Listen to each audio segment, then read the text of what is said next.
Hey guys, this is George from Firehouse Music, and we are going to start with the musical notation explanation, as I mentioned in the video before. And I thought I'd start with rhythm, because that tends to be neglected in the first lessons, because there's like everybody focuses a lot on pitch.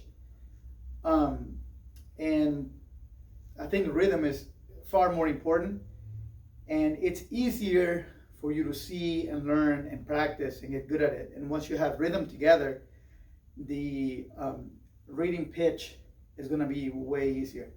So let's start first by talking a little bit about this, right? This is the staff, and think of it as a graph. Okay, so the staff, it doesn't have a clef, so right now it doesn't have any meaning. On guitar, we use the treble clef, and that is the symbol like this.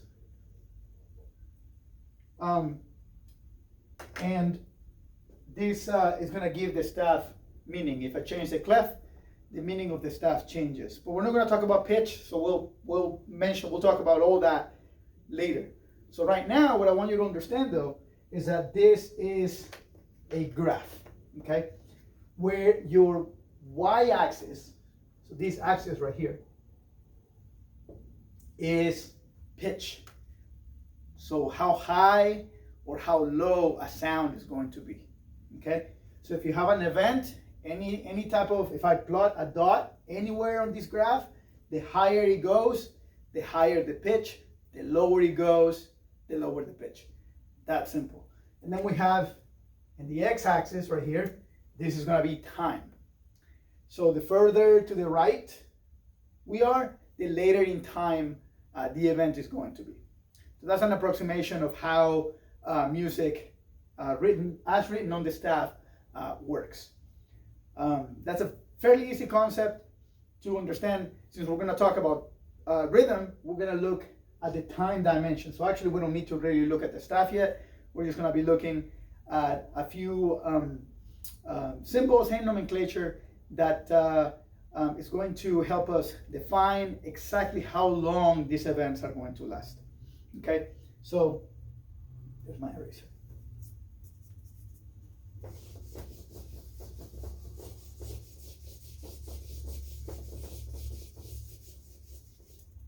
Okay, what is this? All right. So the way music measures time is in beats. And for now, we're going to assume common time, and common time is 4/4 time. That means that we have 4 beats, and the quarter note gets the beat. And we're going to say that that is a default way. And the way that is notated is either with a C for common time, or the fraction for 4. That's 4 quarters. Right? So 4 beats. Each beat gets a quarter note, but we don't even know what those things are. So we're gonna look at that right now. So the way these symbols are divided, we have the whole note, which is going to last for 4 beats. We have the half note, which is going to last for 2 beats. We have the quarter note, which is going to last for 1 beat.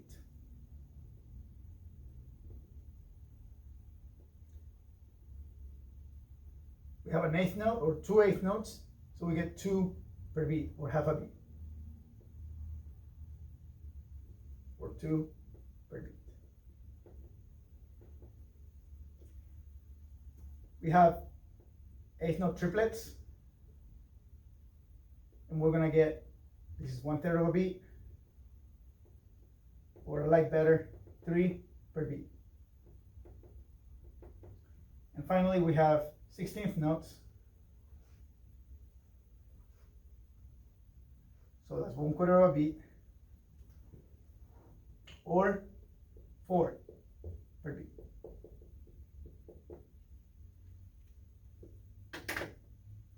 There's more symbols. We have quintuplets, septuplets, 32nd notes, and so on. But if you understand this, you're going to be able to play the majority of the music out there, and extrapolating the concepts that we're going to learn today about these symbols, you're going to be able to also count the more complex divisions of the beat, or the smaller divisions of the beat. Now, each one of these is going to represent sound, and we also have a representation of silence, and we use rests for those. We have the whole note rest, which is like an upside down hat. So these are rests or silence, right? Rests. Then we have the half note, which is like a top hat, like a little hat there. We have our quarter note, which is like this squiggle thing. It looks almost like a, I don't know, it's like a squiggle. Then we have our eighth note rest. That looks exactly the same if we were on a triplet, except that we're going to have either three of them, or they're going to be put together. So like it'd be something like this. So you have that, that, and that, and they're put together like this. So it looks exactly the same as an eighth note, because the symbol is the same. And then we have the 16th note, which is the same thing. It's just going to have two flags on it. So this is basically the nomenclature we're going to be working with. The notes, the little note heads with the stems and the flags and everything, they're going to be representing the sounds, and then the ones at the bottom are going to be representing our rests or silence. So how do we put this on the guitar? Well, we can do this either with an open string, or simply using the guitar as a percussion instrument. So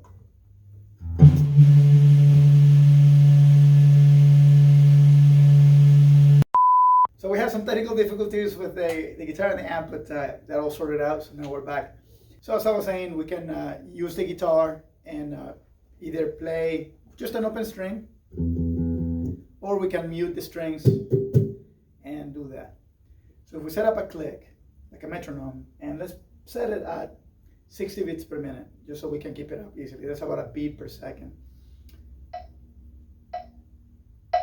There you go, perfect. So if we go down our little symbols there, our whole note would be something like this. 4,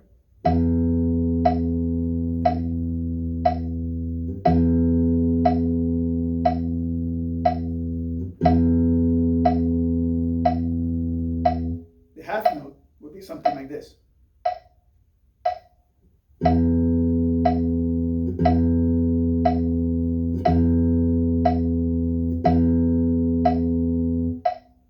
The quarter note will be like this.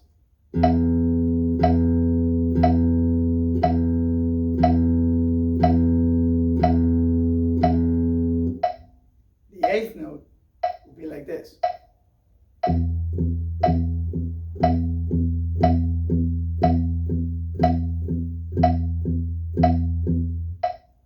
The 16th note, or the triplet, will be like this.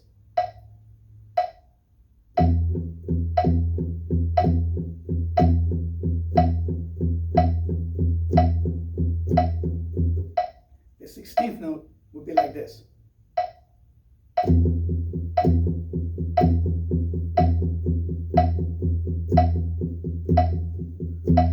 You might be wondering, well, okay, that's cool, you can do that. How do I do that?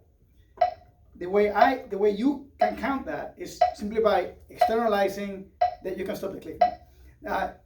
By externalizing the beat, by counting it yourself. And this is something that sometimes students are self-conscious about. They don't want to count out loud because they don't want to hear their own voice, or they're embarrassed of counting. And you have to, because that's the best way to build a connection between this and your inner ear. And I don't mean like your physiological inner ear, but like your musical ear. So if we count, right, and we go 1, 2, 3, 4, 1, 2, 3, 4, and you can do this, like you can clap to it even. So if I count and clap at the same time, now I have a connection with the beat and my body. And I can do the same thing that I was doing earlier, and do it on the guitar. Let's start just with our hands, right? So if I have the click again, right, and I'm gonna clap only on beat 1. That's my whole note, right? 3, 4, 1. 1, 3, 4, 1, 2. Right? We do the same thing for the half note. 1, 2, 3, 4. 1, 2, 3, 4. For the quarter note, 1, 2, 3, 4. 1, 2, 3, 4. Now, when we get to the fractionals of the beat, that's when things get interesting. Can you stop the click for a second? When we get to the fractionals of the beats, things get a little bit interesting because now we don't know, right? In an eighth note, we have 2 notes per beat. Okay, we know where the 1 is and where the 2 is, but we don't know where the middle spot is. So we identify that middle spot by adding the syllable and in between each number. So instead of going 1, 2, 3, 4, we're gonna go 1 and 2 and 3 and 4 and notice that now the beats are neatly split in half. So if we play on every single one of those syllables, we end up with an even clap or an even strum. So if I were to do that, give me the click again. 3, 4, 1 and 2 and 3 and 4 and 1 and 2 and 3 and 4 and, right? And we can do the same thing with the guitar like I demonstrated earlier. And then triplets, we have to add, we add the and we add an at the end of the and. So then we fit them all in there. So now we're dividing the beat into 3 even spaces, or 3 even parts. So, or equal parts. So we'd count 1 and 2 and 3 and 4 and 1 and 2 and 3 and 4 and, right? And if we do that, clapping or strumming, 1 and 2 and 3 and 4 and 1 and 2 and 3 and 4 and. For 16s, we add just an E at the beginning of that. So it's 1 E and Put it all together. 3, 4, 1 E and 2 E and 3 E and 4 E and 1 E and 2 E and 3 E and 4 E and. You can stop the click now. So by practicing that, and again, you can clap, you can use your guitar, it doesn't matter. But the idea is for you to internalize how those things sound. And I'm sure the first, unless you're really rhythmically challenging, the first 3 are not going to be a problem. I haven't met anybody who has a hard time counting whole notes or half notes, quarter notes sometimes. It's pretty easy to get. You just anticipate every beat, make sure you're clapping right on the beat, right? And then eventually your time will get tight and you'll be fine. But almost everybody has a hard time counting 8s, triplets, and 16s in the beginning. And that's okay. That might be you may try and it's hard and then you can't do it. But just persevere with it and count out loud. That's so important because then you'll slowly begin to connect and make that connection between what your hands are doing, which you need for your instrument, and what your ear is hearing and how your brain is processing all that stuff, and you'll begin to feel the rhythm. That's what people talk about when they talk about feeling the rhythm. So a pretty good drill, and I think I put a video out about this on the context of bass guitar, but you can do this on the guitar too. A pretty good drill is to play these rhythms on the guitar. So if I take the guitar, and it's a lot like what I did in the beginning, I can play my quarter notes. So give me the click again.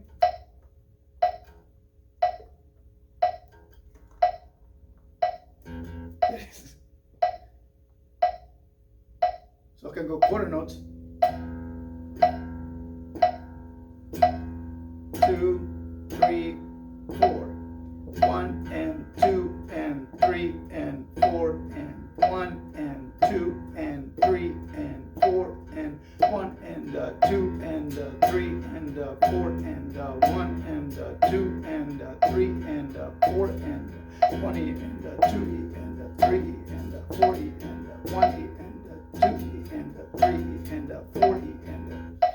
just transitioning between them, you can make sure that you understand those rhythmic figures at an intuitive level. So once you do that, that's step one. Then you can begin to mix and match any one of these figures, right? You can make your own exercises with this, or you can purchase a book that already has them. There's tons of books out there with rhythmic drills and stuff that you can do.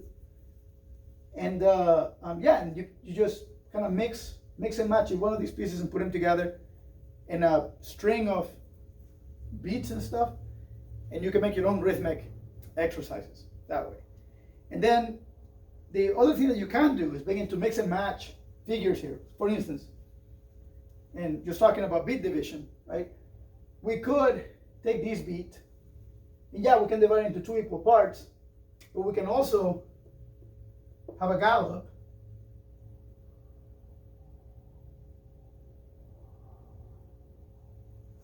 Right?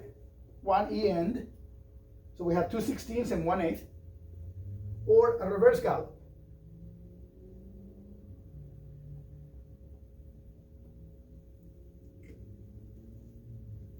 One an E. You can have a gallop or a reverse gallop, right? So on the guitar, if we have 2/16 and an 1/8, we have 1 E end.